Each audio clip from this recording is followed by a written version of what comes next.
Hello and welcome to another installment of In Conversation. My guest today is Professor Adam Haupt. And welcome to the show. It's wonderful to have you on. I really appreciate you giving us this time today. James, thanks for inviting me. Good to catch up at last. Well, so speaking about inviting you, can you tell our audience where you are based, where you're calling in from, and what is it you do out there? What's your position? I'm an academic at the University of Cape Town. I head the Center for Film and Media Studies. Being located, well, I'm South African, and Cape Town is a sort of a destination for a lot of people from other parts of the world. It's beautiful. It's a beautiful place. We deal with the legacy of apartheid. I came to as a scholar just as South Africa was becoming a democracy. And so a lot of my research, actually a key reason I became a scholar was because I discovered that a particular set of hip hop artists who were socially and politically engaged were using hip hop in ways that were speaking to the political moment, that was challenging apartheid, was helping to us imagine what an actual democracy might look like. And specifically about testing the boundaries of speech, in a context where censorship, we were not a democracy in the very early 90s. And so they're really pushing the boundaries of what censors would and would not allow. So they almost became a test case for what might become possible in an actual democratic South Africa. So that was my master's research. That's how I became an academic. I literally stumbled upon this stuff, saw work by prophets of the city being played on TV only twice. And when I saw it the second time, and I realized, oh, these guys are going to get banned. The stuff is going to get censored. Stuff is going to get pulled off the shelves. And so I literally went out looking for cassettes or CDs or whatever I could find by the artists, and then by early the next year, 94, I was interviewing them, talking about the experiences of being censored, and the anti-apartheid position, and the wariness of compromising too much with the National Party, which was the party that brought us apartheid and was in power for something like 48 years or something. Not 48 years, since 48. And so yeah, that's how it started for me, discovering how really intelligent and engaged these artists were, and how creative they were. And a key element I was interested in was actually sampling, how they were using sampling in ways that were subversive. And then I started to sort of discover, oh, but there are these legal arguments about copyright law that kind of anticipated what I would do with my PhD. A thread of my PhD looked at hip-hop activism, looked at digital sampling, but also looked at peer-to-peer platforms, looked at open access as a strategy to sort of reconfigure the imbalances of an all rights reserved approach to intellectual property.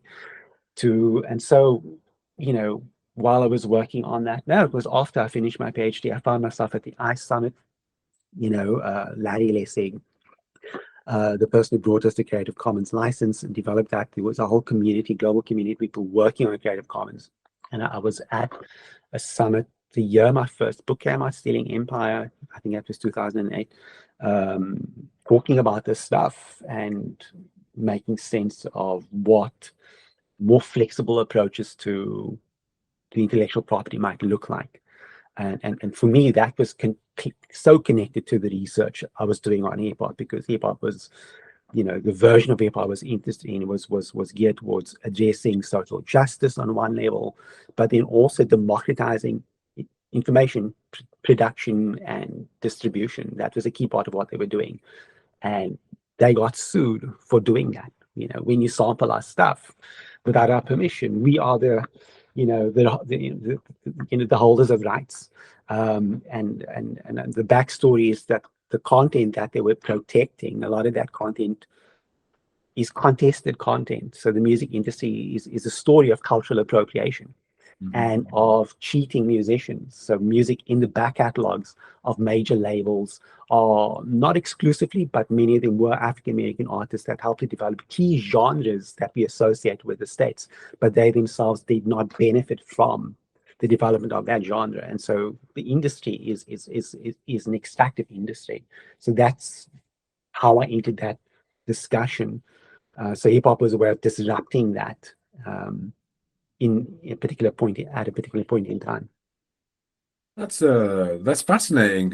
Thanks for sharing that. It's almost yeah, kind of got into your Genesis story there. That's really really fascinating and interesting to hear. There's a few things to unpack, but I guess I should begin by just telling our audience that, of course, you're one of the editors of Intellect's Global Hip Hop Studies Journal, which of course is a peer-reviewed publication, but more so it's also Diamond Open Access. So we sounds like that initial, some of those initial interests and your sort of discussions around open access have almost come to fruition, especially around the topic and research of hip hop.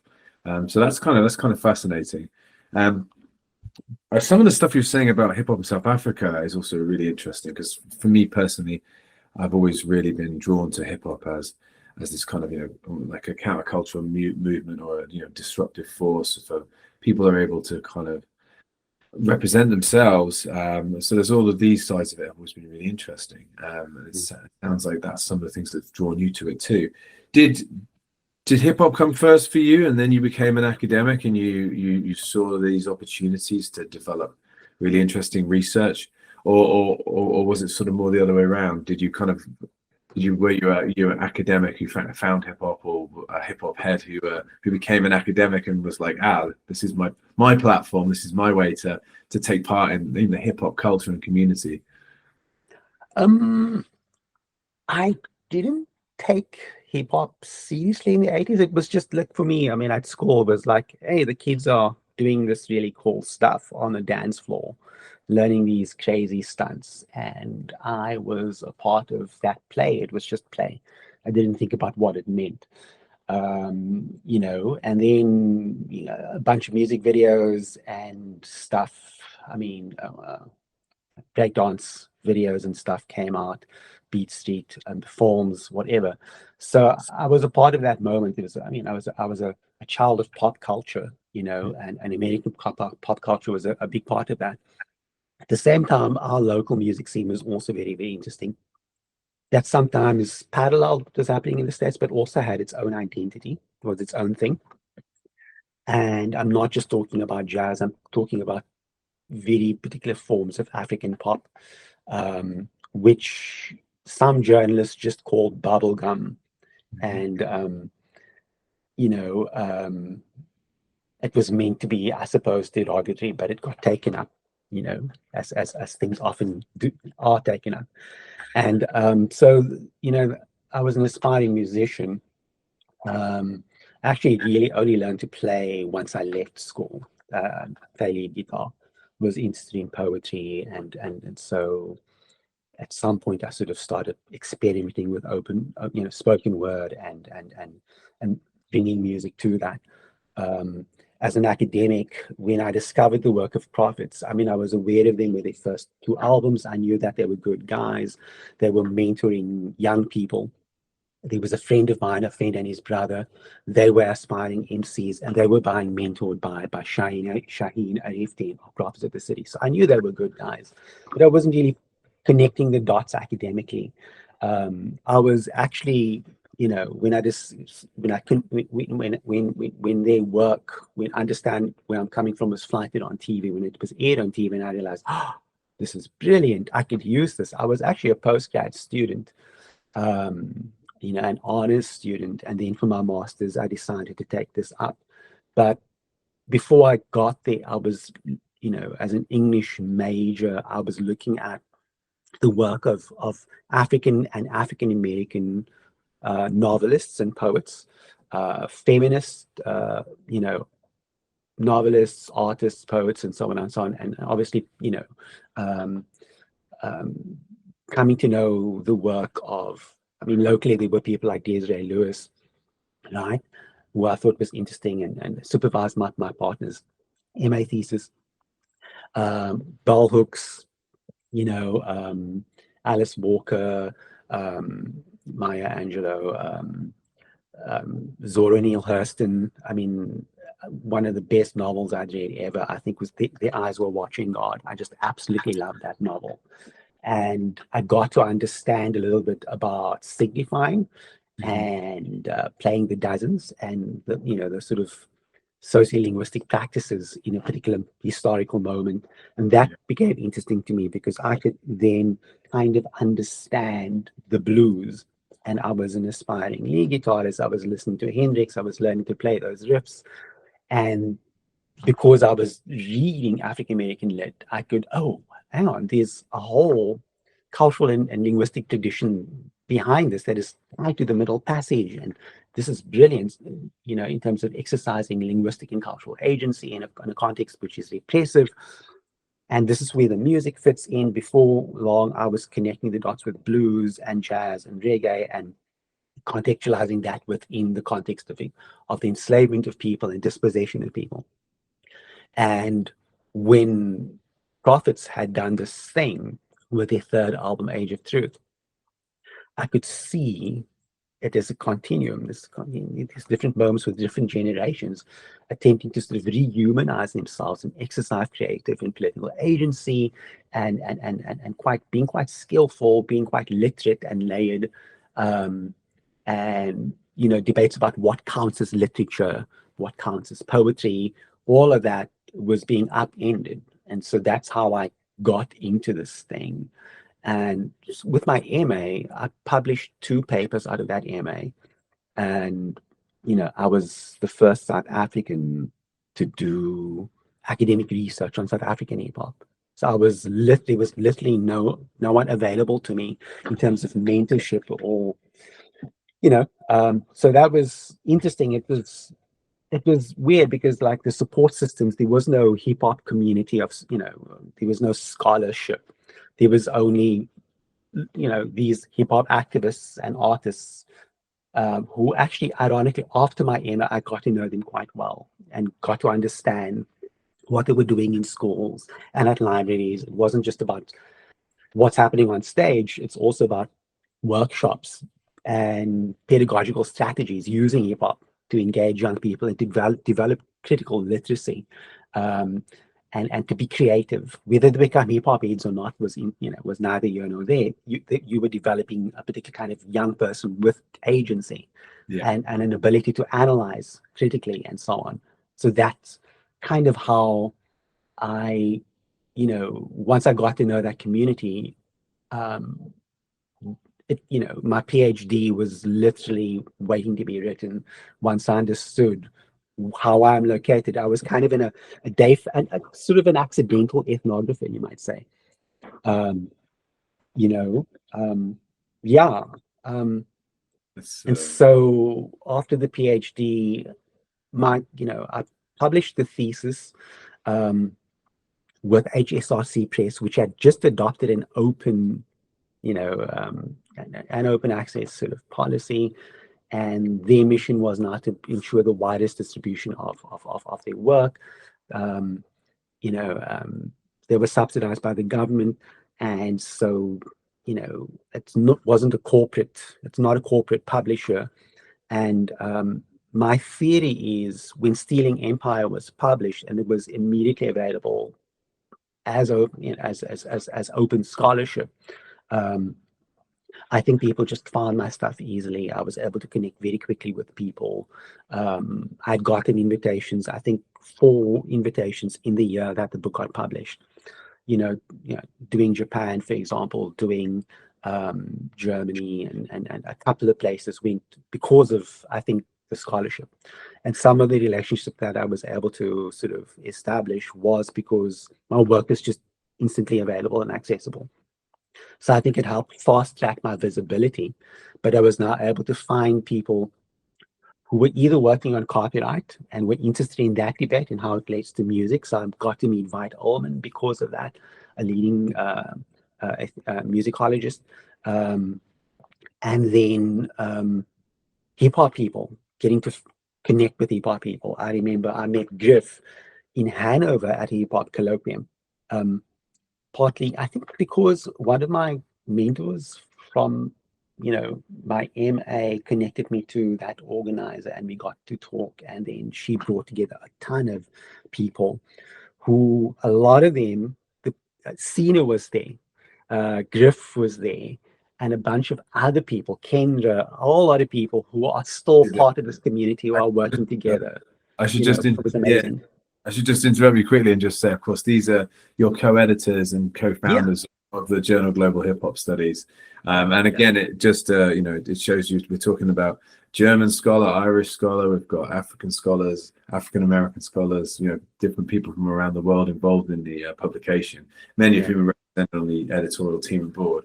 And it must be, these conferences are always very lively places when hip hop's involved, and it always seems like there's a lot of interesting conversations.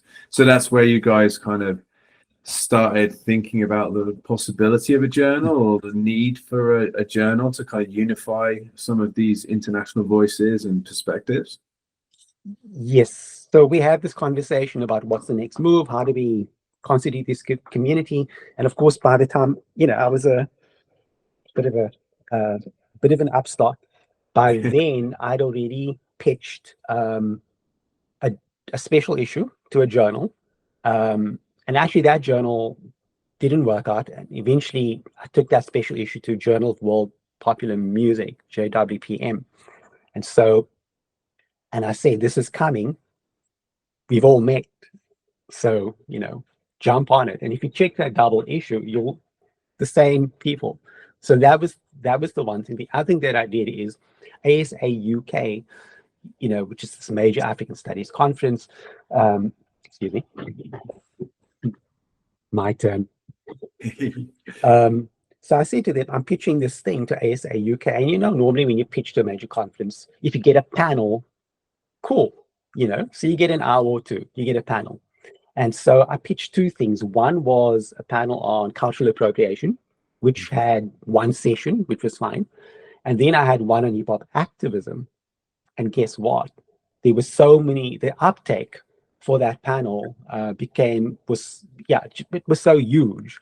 Basically, it ran for 2 days. It became its own stream. So the stream ran through basically most of the conference.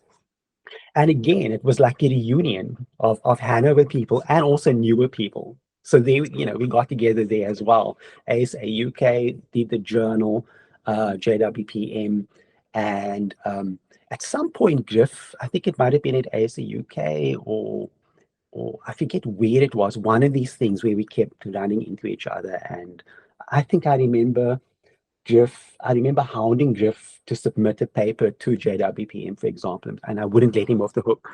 And he had doubts about what he was doing, and he had no, I'm not happy. And let me just sit you down and this is how we're going to do it. And I was a little bossy in retrospect, but good bossy, I'd like to think. And so he was like, we just bonded. We were on the same wavelength. I could see the value of what he was doing, and we were just, our hearts were in the right place. And Sina was really, really easy to engage as well. And so long story short, at some point he said, I've got this idea. If I can get funding, I'm going to, engage the ERC, for example. And it sounded, initially I was like, that's wonderful. I can't see that happening. It's difficult to imagine that happening on that scale. And he just followed through. He was so consistent. What I really appreciated about him was he was so earnest. At every turn, he would consult that community. He would engage us and let us know where we are. And then at some points, I'd even forget that this is happening, because that's how long these processes take. Indeed, and then out of the blue, almost, it seemed like, hey, it worked. We're good to go. This is what we're doing. Ciphers happening, the journal, I'm speaking to Intellect. And I was like, when did all of this happen? This is, he just did a lot of the work, and a lot of the vision comes from him, and he was just so low key about it, so his humility and consistency, just like, what a cool guy. And here we are. This is amazing, Yeah, it really is. It's funny because, of course, in isolation, well, not in isolation, but separate to your efforts with Griff and all the things that were going on, intellect. Myself and some of my colleagues, we were trying to start a new journal on hip hop studies, and we were knocking on the doors of a lot of the usual suspects, the likes of Trisha Rose, and of course, a lot of them were like, well, I've done that. I'm working on things. I think new blood. There's lots of younger scholars out there who are interested in this, and I'm like, yeah, I'm trying to find them. I'm trying to get them to kind of like take the bait. And I think it was nearly 10 years that we were looking for the right team, and of course we encountered Murray, first and foremost, Murray Foreman.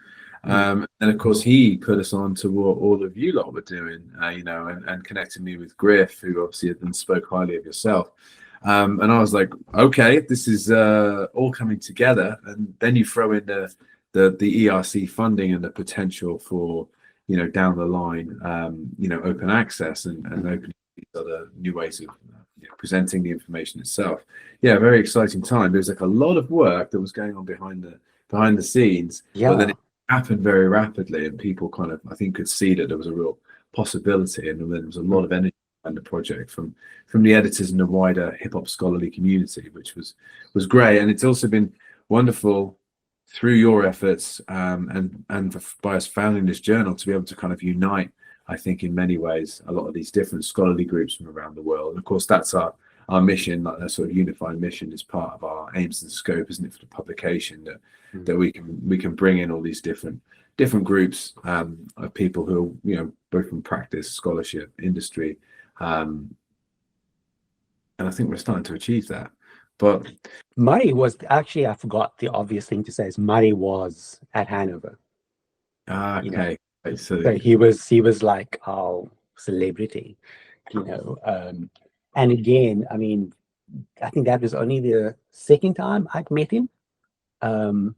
Low key, humble, really, really supportive, quietly supportive, in the background, doing the work, connecting people. What an amazing, generous person. And when we did the Cambridge hip hop thing, Grammy Cambridge, I don't know if Murray was there, Trisha Rose was there. Again, it was just, but by then, I mean, momentum on this was just gonna happen. So apologies to anyone I didn't mention. There were a ton of people who are still a part of the community were in those earlier meetings. Justin Williams, there's a huge list, isn't there, of people who have been involved or are involved or who joined connections or open doors. So it's been a very warm and collegial community of scholars, and of course, like a lot of the scholars, many of whom were either super into hip hop growing up, or of course many were in the community as rappers, as DJs, as breakers, or practicing another element, which does actually lead me nicely onto my next question I wanted to ask you about, so we can get a little bit more specifically into the journal. Like, for those who aren't so familiar with hip hop, it's a really interesting kind of genre, or many would say, a culture or a broader art form, movement. There's many different ways of kind of labeling it. But like, it's made up of different elements. This isn't just groups making songs. There's a lot of elements, and it came out of a really interesting genesis in New York in the sort of late 70s, from kind of a stop the violence movement, uniting people through having like kind of street parties and sound clashes coming from Jamaican culture. I'm obviously just running over the history of hip hop there very briefly, and there's a lot of fantastic books out there that would explain hip hop origin story. And there's a few different perspectives, but I'd recommend people go and read that story because it's a fantastic one, the birth of hip hop in New York. But it is because of its sort of, I guess, countercultural, or its I think you've alluded to how it can be quite anti-establishment and can be really about sort of like affecting change. It's been taken by all these different places all over the world. It has a really strong, important place in the UK, both in urban and regional cultures. And then sounds like in Africa, it was very politicized, especially in South Africa around apartheid. And like you talk about, self-determination and things like that. So it's a truly international art form, or culture, and it's spread across the globe and now has all these different perspectives. But I guess this notion of authenticity, to use a loaded term, is really important. So, being able to sort of represent you, yourself, your community, and not just try and be, someone from New York when you're actually from Cape Town. That's kind of really interesting and important. So it really is like this global and local kind of movement. But then it does have these different elements. It comes from, DJing. And DJing, as we know it, has come out of like this kind of hip hop culture really, and then obviously breakdancing or different forms of breaking, b-boying, b-girling, which has now made it all the way into the to the Olympics. There's a little controversy there, I know, and there's I know there's something that you guys are talking about and discussing in the journal as well, which would be interesting to get your perspective on. But of course, then graffiti art, so kind of visual art, but then public art, of course, through graffiti and murals and things. The MC, many people would know it as the rapper, but there's a kind of lesser known element, almost the most important at the core, is this notion of sort of knowledge and yourself, knowledge of self. So and sharing that knowledge, right? So from an academic perspective, hip hop is very interdisciplinary, and it's ripe for sort of scholarly inquiry and research on so many different levels. I was just wondering, with the journal, I mean, what's your focus? Is it all of the above? What's the kind of aims and scope, and what kind of papers are you guys interested in? How do you take such a broad and varied interdisciplinary culture and sort of navigate that from a scholarly perspective? Is that well, maybe just tell our audiences a little bit more about the journal and what kind of material you look to publish. So obviously it's an academic journal, so a large part of the journal creates space for scholarly peer-reviewed academic articles. But there's a lot of space for artists and activists to also be published in the journal and for their work to be made visible. So apart from the scholarly peer-reviewed work, we also have, for example, we have a section called Show and Prove, which can be anthropological to a certain extent. You go into spaces that they don't need to be performance spaces. For example, in the very first issue of the journal, we had a piece called Shark Talk, the influence of hip hop on Filipino American barbers in San Diego. So obviously you'd have to go into that barber shop, you'd have to go into those spaces and engage the community. So what does the hip hop community look like? Yeah. What are the relationships in those spaces? So Show and Prove is it's a way of actually, it could involve media reviews. You go into it could be curatorial projects. It could be any one of it. It could be anything that helps make visible what that community is like and how hip hop culture works on a social level. And so it's not written in scholarly mode necessarily. You decide how you want to write and what sort of narrative voice you want to adopt. We've got something called In the Cipher, which in many respects is it's an opportunity to take into different spaces where hip hop culture is lived, is experienced.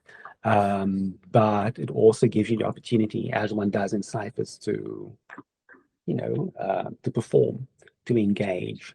So it can be critical without necessarily being scholarly. And so, again, staying with that first issue, I remember Eloy Cardozo's piece. He spent quite a bit of time in India and was giving us a sense of that community. And so, again, the sort of lived experience of people on the ground making that culture. If you are from that culture, ideally you would speak for yourself and make visible something about where you come from. So that is interesting. So the idea of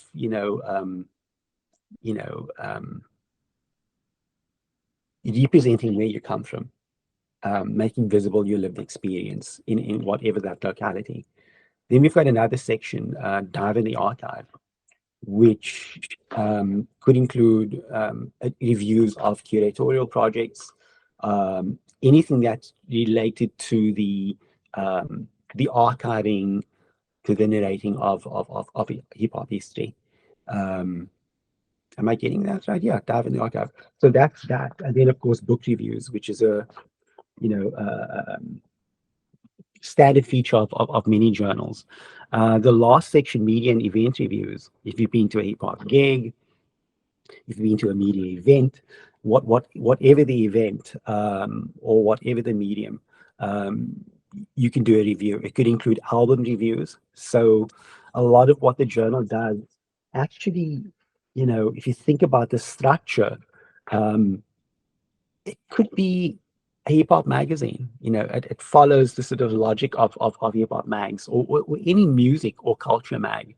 You go into a space where an event is being held, and you do a review of that. You've listened to an album, you've gone to a launch, there is an exhibition, and so you'd like to engage the sort of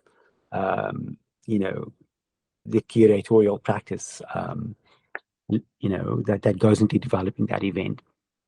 So there's a lot of there's a fantastic range of things that can be covered, and what's nice about it is that it allows for different kinds of writing to sit side by side with each other.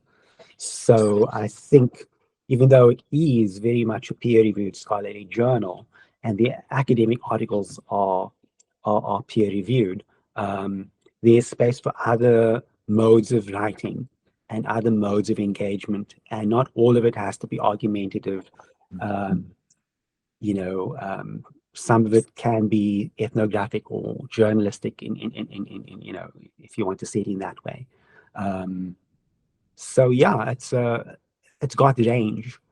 In terms of the kinds of topics, we try to alternate between open issues, where we consider anything, as long as it's good scholarship and it's ethical research, of course. But then we have themed issues, like we had breaking in the Olympics, for example, and and we're going to come back to that in probably, I imagine, in light of the actual experience. And so, it really just depends. We have people pitching different issues to us. Not everything makes it, in, and there is a queue, and you can't be doing special issues all the time. You've got to also create space for open issues, because you never know what else is happening. Else you straitjacket yourself, and you might exclude people who are doing genuinely innovative things that don't fit whatever has up, in terms of, the flow of themes. Yeah, I have to say, I think the journal is one of the best I've ever encountered, and engaging or breaking down the barriers between your kind of traditional sort of academic scholarly article and these other media and other ways of engaging with people from within the community, as well. And again, I think that has a lot to do with a lot of the scholars either being involved or having, come out of hip hop culture, and they happen to be academics, or sort of vice versa. They're academics, encountered hip hop and see it as such a wonderful, movement and something ripe for scholarly research, because it's, again, so interdisciplinary. So I think that's to be applauded, your approach. And yeah, the range of scholarship on display and the range of different perspectives is quite fantastic. So I applaud you and your colleagues for that. But of course, we people don't just have to take our word for it. They can, of course, go and look at this stuff directly, because the journal is what is known as diamond open access. So you can help me make sure I get my definitions correct. But basically, that not only means that the journal is free to read for all, it's out there. You should be able to access it through various libraries, but also online. You can find it through the Intellect website, so www.intellectbooks.com, various other places where it's hosted, so you can access the journal without payment, so it's not behind a paywall. And then we don't have what's known as article processing charges. So as well as allowing it free at the point of delivery for the reader, we're also not then asking the authors to to pay to open and free up the content. So, you know, it obviously has benefits to the author. Increased citation is one of the things that, of course, is kind of expected from open access, but isn't always the case. And of course, the ethical opportunities and the potential just to, you know, just to get your work out there. And it sounds like with your initial projects before you worked on the journal, you had some great success with open access. So that's just like tremendous, and I'm so glad that you were able to, you know, get some funding from different sources. ERC, I believe, is the main one, of course. Yeah. So big thanks to the European Research Council for taking a chance on such a interesting and innovative project. But yeah, so I mean, that means that especially in places like Africa where there isn't as much financial or infrastructure within the academic community to pay for expensive scholarly journals, or worse still, some of these open access products, when they become hybrid or they're kind of gold open access, that often means that, yes, it's free at the point of delivery for the reader, but then there'll be these article processing charges or fees to pay for the author so that their work can be made open. And of course, if you're, you know, in one of the more ivory tower institutions, or perhaps European, American, Australasian, you know, you're more likely to have access to a, you know, sort of a pot of gold, as it were, research funds that you can utilize to make your work open access. And of course, some universities are pushing that, as are various research organizations around the world. Big complicated topics, but I just in a nutshell, just like, why was it so important for you that the journal was open access? And yeah, are there any kind of obvious sort of pros and cons that you would highlight here? Because it's not all you know, perfect and plain sailing, is it? But like many systems within academia, it's you know, you have to sort of navigate them with open eyes, and not just all ethical, but there are, you know, there's a few hurdles and things. But generally speaking, the journal seems to be doing really well within this context. Well, you know, the disparity is clear. I mean, not to plug my first book, Stealing Empire, go and buy it. No, don't buy it. Just Google it or DuckDuckGo it, or whatever you're saying, with alternatives to tech monopolies. If you do a search for it, you'll see an argument that I think, even though the data, the case studies are very much early 2000s, I think their underlying political principles are the same. The bottom line is we're talking about former colonies, largely in the global south, that continue to struggle with the legacy of colonialism, the disparities in terms of infrastructure, tech infrastructure, financial infrastructure, that problem, the problem of poor support for scholarship that can compete with the global north, that disparity is not accidental. The digital divide didn't just happen on its own. The digital divide is because of imperialism, because of colonial occupations, because of extractive capitalism that extracted wealth from the global south and, you know, enriched countries in Western Europe specifically, and the States. And so in an environment where that continues, and where you have approaches to intellectual property that are all rights reserved, that are proprietary, you know, you create these fortresses around knowledge systems, right? Your paywall, and your paywall is feudal, you know, it's feudal, and it continues to advantage, you know, the West, you know, and reinforces cultural racism. And a way to address that and to correct the imbalance is to take that paywall down. And so in the case of this journal, it's politically significant, if you ask me, that the ERC decides to bankroll this to correct something that they clearly must recognize is a systemic problem along racial lines, right? How do you correct these economic imbalances between the global north and the global south? And how do you ensure the widest dissemination of knowledge to serve social justice, right? And so now you have scenarios where EU scientists, if you want our money, and you must make sure that you have a plan for open access, right? That's not part of the mandate for people accepting money in Europe for EU member states. And so that mandate is, you know, as much as we still have criticism about the continuing legacy of neoliberal economics and how it creates racialized disparities between the global north and global south, this policy, the proviso that there has to be a mission to ensure, open access. That is brilliant. So the ERC is literally contributing to an attempt to ensure some sort of restorative. No, I wouldn't say this restorative, distributive justice. I should say that first. So this is about distributive justice, and maybe it will have restorative effects that maybe can restore the imbalances created by. But you start by redistribution, and so by bankrolling this, it makes it possible for the journal to be open access. There are no upfront costs that we have to cough up, or in the case of potential contributors, and this is one model of open access that a lot of major corporates do. If you want to publish with us, you need to contribute to the production cost of this open access journal. Otherwise, it's going to be locked behind a paywall. And so it takes that out of the equation. And also, you don't want scholars to be coughing up money towards the production of their own journal articles. It's a bit of a conflict of interest. I mean, how do you ensure that the academic standard of the work, if payola, to use a music industry term, is a part of the transaction, it shouldn't be a transaction. It should be about the merit of the work. That should be the only consideration, the merit of the work. So if you take that out of it, and then it means that we can engage scholars from the global north as equals, right? And so we don't you don't apply a deficit model to the global south. You don't patronize us. There's no condescending for Europe, locked behind a paywall. And if you want access, these are the conditions. You eliminate that.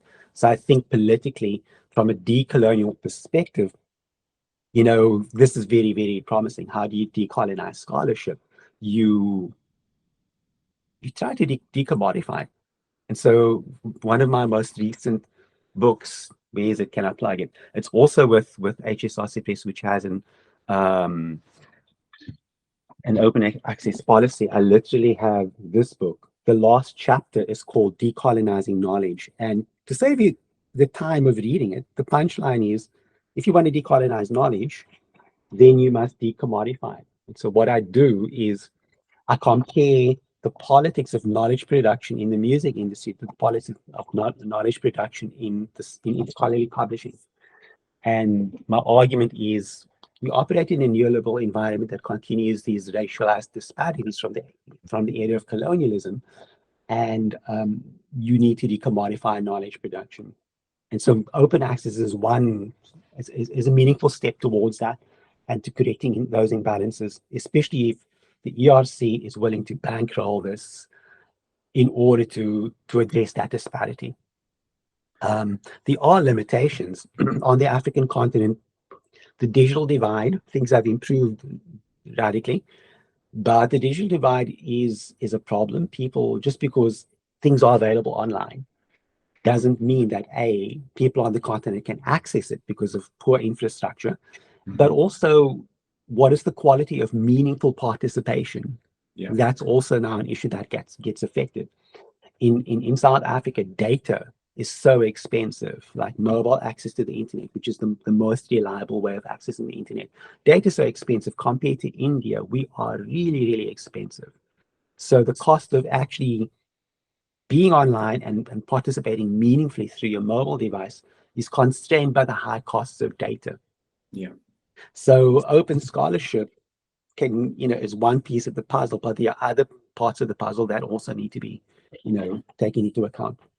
I'm really glad you raised that point, because I just feel like with open access, it's obviously making huge, meaningful contributions, but there are many stakeholders and there are many different groups trying to make it work, some more ethically than others. And of course, there's lots of top-down directives that, authors and publishers and other stakeholder groups, universities, have to kind of adhere to, and this is often not super clear, and these various plans have changed, shifted, over years, and of course some of the bigger corporate publishers have certainly found loopholes that they can take advantage of by purchasing lots of smaller independent publishing companies or smaller scholarly journals not affiliated with a publisher, and then of course bringing them behind kind of paywalls, or making them fully open access for the reader. But then again, but you have to pay these article processing charges to publish.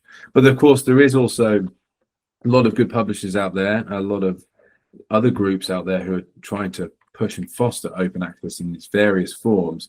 But often we're left to try and find the money with our colleagues who are trying to produce the knowledge itself. So it's kind of a bit of a tricky system to navigate at the moment, because you have a lot of different groups with a lot of different interests, and there's a very wide range of ethical practices taking place. And beyond that, these other questions around local infrastructure and things like, is the funding to send scholars from the global south to these conferences in the global north, and to be able to test their research in person as well. So not only is it the digital divide, but also the ability to move around the globe and have your platform, your soapbox, your say, and interact with your colleagues around the world. And of course, some of these organizations, many of whom are also pushing open access, or at least kind of engaged in fair reforms of the open access movement, they're also able to host conferences in the global south. And I think before perhaps the pandemic, we were seeing more of that, and maybe I think that I have noticed a bit of a return.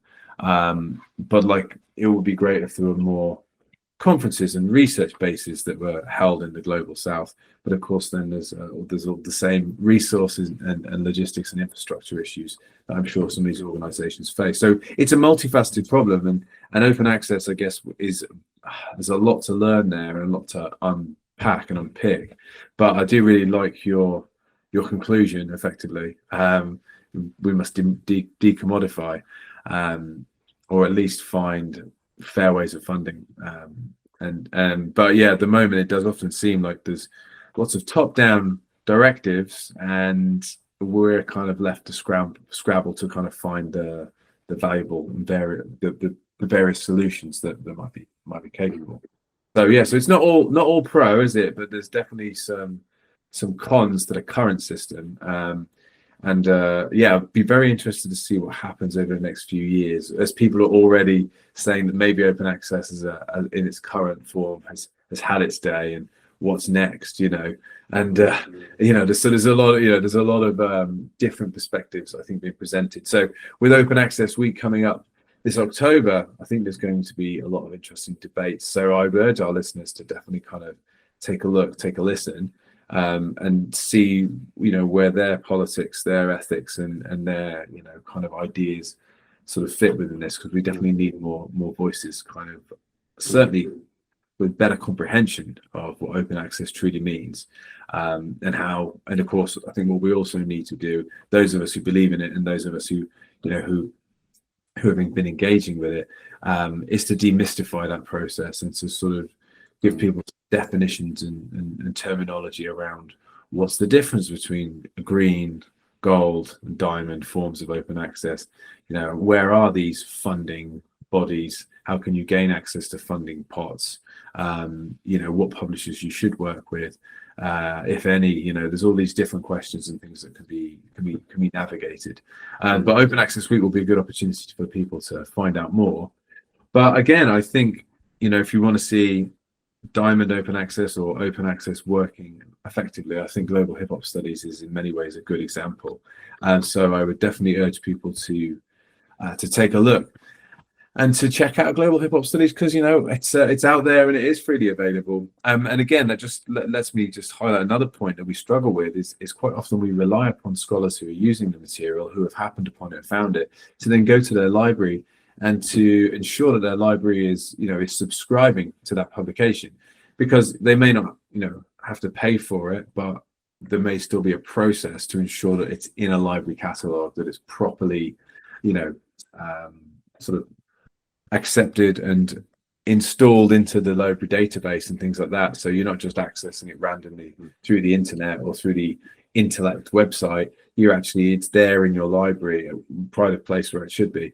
So yeah, I would just advocate anyone who's interested in hip hop studies to also go to their library, or to their organization, and just let them know that this is a publication that's free to be included into your database or into your into your library catalog, that kind of thing. So we want to get people actively subscribing to it, so that we can we can keep building that momentum. So that's always a challenge as well, is you make things open access, you have to go through all these loopholes, and I know you know them, and you end up getting funding from various different places, and you're able to publish this fine research at no cost to the producer or the reader, and then still people aren't finding it because you have to take a different approach to the marketing or to the distribution. So it's a really interesting time to be kind of involved in such a big project, I'm sure. Is there anything else you'd like to say about your experiences of open access, or especially in the context of the journal? I think with the hip-hop community, I should say communities, there are multiple communities, hip-hop publics out there. One thing that has been consistent with hip-hop publics is artists, activists, participants are incredibly engaged intellectually, politically. Even if they're just talking about Drake and Kendrick, there's a wealth of information that they can access. There's high levels of literacy, a hunger to engage and take things up. I think that making a hip hop journal open access means that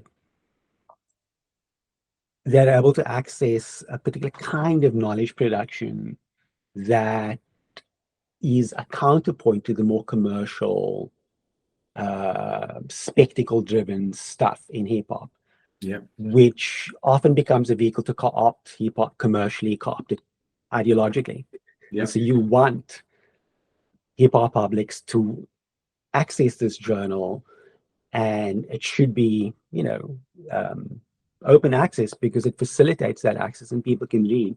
And beyond open access, I mean, I remember with my book, the first two books that I did, Static and then Stealing Empire, people could access it, but it's written in academic language. I'm struggling to understand it.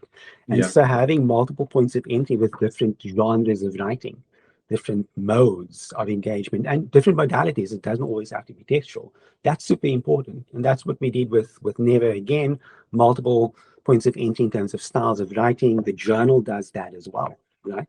And that is important. So you have to think about your editorial approach, your editorial strategy, to make sure that people who are in academics can find a way into the discussions as well. And I think that has been a big challenge. That was a big lesson for me when I first published my first two books. Like future projects, I've got to be collaborative with artists and activists, but also you can't just have one mode of writing, one genre dominating. It's got to sit along with these other genres. And so that's the challenge. And I think the journal does that, does that work, does that thinking. I think you're dead right. I think the journal does that very well. And of course, the topic really lends itself and needs that engagement, because otherwise it's more kind of colonialism, isn't it? Cultural colonialism, and again, the ivory tower talking about the people down there doing the thing. And I think you and your colleagues have done I think an excellent job of breaking down those barriers thus far. And also, that's one of the reasons why it took, from my perspective, more than 10 years of building this network. And of course, you were building it separately, and there's all these groups coming together, because everyone was a little scared to put their kind of, their flag in the sand, because they didn't want to feel that they were appropriating, colonizing, or they were, alienating the people who were within the community. So it was wonderful when enough people were like, actually, no, I think we can do this, but we're going to have to take a different approach. And I'm really glad to see that journals like this have started to shift, especially, article length journal scholarly research as a mode. And we are seeing, this breakdown of it's not just 8, peer-reviewed 5,000 to 8,000 word articles. There's these different types of writing, engaging with different groups. And of course, you're inviting practitioners and people from the community people who do great work and outreach and try to build these connections, and often, maybe working in schools to try to sort of educate, younger people about the possibility of going into scholarship or academia. And it's not just this, this codified language that is designed to keep you out. There are other points of entry. So I think what you're doing should be applauded. I think the journal is absolutely fantastic, and I'm so glad that myself and Intellect can be a part of the work that you're doing. So everybody, I really urge you to go and check out Global Hip Hop Studies, and of course Professor Adam Haupt's other research, and that of his colleagues. If you go and have a look at the editorial team, the likes of Griff and Sina and Murray, and many people beyond that on the boards, they've all published fantastic research in various different books. And of course, some of it is definitely out there in the world as open access content, freely available. And if open access is going to truly work, we really need people to engage with it. So I urge people to utilize these resources as well. But Adam, before I let you go, because I've taken up a lot of time. Maybe just share this before you move on. Yeah. Quick anecdote. Do you know that when the Olympics thing went down and Rachel Gunn did what she did, South African hip hop heads found her. She wrote for the Hip Hop Atlas, right? She did the Australian chapter. So people found that and posted screenshots. Like, this person, she's got a PhD, she's an academic, she's publishing. Okay, check this out.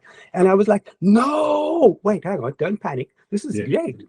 They just did a search for her, and Global Hip Hop Studies came up, and they downloaded the article. You know what I mean? So that's a good story. But initially, I was like panicking. Right. When I calmed down, I was like, no, but this is a good story. It means it's easy to find a journal. And it shows that no publicity is bad publicity, but also almost kind of like disinformation around, breakdown saying, look, this is the best, why is this in in the Olympics? Some of the negative naysayers and the more conservative folks who used that to diminish the quality and the impact of the whole event. Maybe it's great then that they can, they did happen upon it, and that she's making multiple contributions to hip hop culture. I look forward to reading her writing and hope it's really good. She might have a longer career as a hip hop scholar than as a breaker, but we'll see. I guess the writing's on the wall on that one. Let me just ask you this though, just one kind of slightly informal question. If we've been talking about hip hop, but we've been talking a lot about open access in the journal specifically. But if you met someone and they were like, "What hip hop? What's that?" What 3 LPs? Are there any LPs, any records that you would say to them? You know what? Check this thing out. Like that would be a great point of entry for you into hip hop music. It's a tough question. Put you on the spot. It's a tough question. Probably, I would say you can't not get a hold of "Fear of a Black Planet" by Public Enemy, right? And then from a South African perspective, "Age of Truth" by Prophets of the City, because that is the thing that got me, into this thing called hip hop, right? That had me taking a critical look. But then I would fast forward, and I would be very interested in, say, anything by Dope St. Jude, any of the EPs. I would say, check this out, because here you have someone from an African perspective queering hip hop. And doing amazing things in terms of what I would call, actually it's a borrowed term, queer visibility. So Black queer visibility.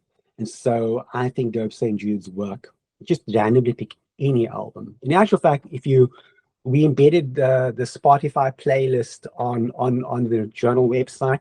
Dope St. Jude's work is there along with a bunch of other people. Thank you for reminding me of that, actually. So yeah, not only of course is the journal open access, but of course we're trying to engage with other forms as well.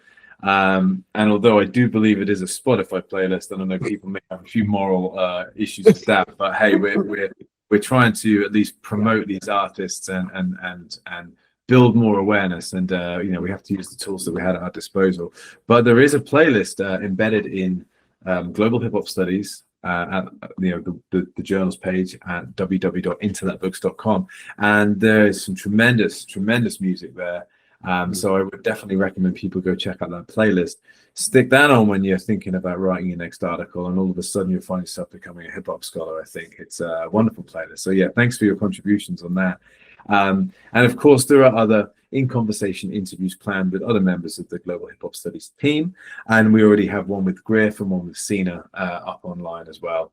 So if you go on our YouTube page and check out the In Conversation series, you'll find some other contributors from Global Hip Hop Studies have been talking more specifically about hip hop and activism and things of that nature.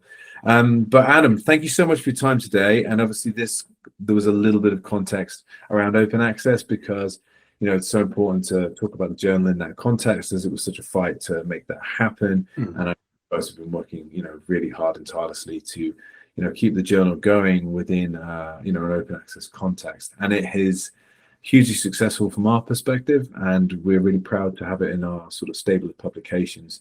And, long may it continue to deliver such fascinating scholarship across the board. So yeah, thanks a lot for your time, and best of luck with all the other things you're up to. And again, great to see you. So cheers, and thank you for being on the Conversation podcast today. Excellent. Thanks. It's a great conversation.